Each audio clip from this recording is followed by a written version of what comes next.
Today I'd like to take a look at a mask that I'm very happy to be able to feature, and it's one that I've been looking for quite some time to add to my collection, and finally been able to do that, and that is the 1980 Be Something Studios She-Wolf.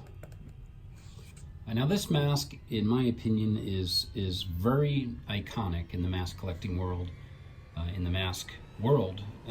generally speaking, very iconic. It's very well known, and it's one of those masks that is known for being sort of a twin mask, if you will, a mask that was offered in two different versions by Be Something Studios, and I'll talk about that in just a little bit. But the Killer Wolf was first offered in 1980, and you can see the 1980 catalog here featuring the Killer Wolf. And so this, as I said, was a sort of a twin or a second version of a mask offered by Be Something Studios. And the original version of this mask was known as the She-Wolf. And that mask was first offered in the 1976 catalog. Here's the 1976 catalog. You can see the She-Wolf in this catalog. And it's a brown version of this mask. And I'd like to show you both side by side here. I did a previous video on the She-Wolf. And the She-Wolf was one of the masks that I had growing up in my mask collection. And my She-Wolf deteriorated to the point where I needed to find a replacement. So this one is a replacement of my original. But I always wanted a Killer Wolf as well, because it is the second version of this mask. And now Be Something Studios put out a couple different mask twins, if you will, or multiple versions of the same mask. And a very well-known mask that was issued in multiple versions is Fang Face, which was offered in a male and a female, and I've done videos on those.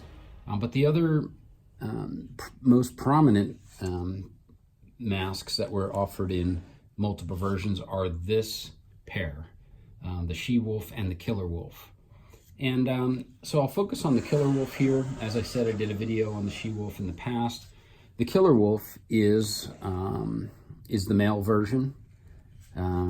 Obviously the She-Wolf is the female version, as we know by the name. And this was first available in the 1980 catalog. And so here's a look at the 1980 catalog with the Killer Wolf. And it was offered for many, many years. I'm calling this one a 1980, but it's really hard to tell what year this was. And my actual guess is that it was in the late 80s because of the paint job, but it's hard to tell. From the photos, you can see, here's a photo from the 1981 catalog. It looks very gray, sort of light gray. But when you look at this mask, you can see it's very silver looking. Just really a great look, the silver version.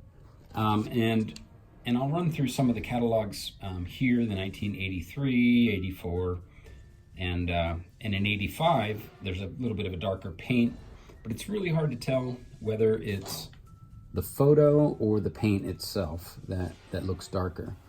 And there was one year in 1986 that the Killer Wolf was not available in the catalog, but it reappeared in 87 and really went all the way through 2001. And I thank Pete at the Devil's Workshop for these catalog scans. Thank you, Pete. And it's a great resource and really helps in the research of these masks. And in 2006, the Killer Wolf was not available. But what's interesting is in the mask itself, it was sculpted by Bill Yeastrom. And in the mask itself, in the latex, here's a photo, and you can see it says "Bye Bye," which, as many people know, is by Bill Yeastrom. But it says "Be Something 77," and it's the same inscription in the mold as this She-Wolf. And so the she-wolf was offered in the 76 catalog, but in the mold it says Be Something 77. So I'm not quite sure how to rectify those dates. It seems to have been offered in the catalog a year before the sculpt, but sometimes, you know, those dates are approximate, and it was perhaps sculpted in 76 for the 77 season, but made it into the 76 catalog. It's hard to tell, but these are the identical sculpt. It has the same exact inscription, and all the detail is the same. And it's really just the difference between the two are the paint and the hair work. And they're both fabulous. As I mentioned in the previous video, I just love the hair work on these masks. There's a fur hood on these, sort of a 3/4 mask with a fur hood. But there's also this lighter colored hair that's glued on and blends into that fur hood really, really well. And on both masks, you can see there's the lighter hair that blends into the darker hood. And on both masks, there's a darker airbrushing right on the edge of that lighter fur of the darker color. So here there's a black, and it really has a great look to it. Just a very, very, very good application of this hair over that fur hood. The only differences is in the hood, other than the paint. The hood on this she-wolf, which I think is a little bit earlier, is more of a full hood. It comes way down in the back with a slit in the back.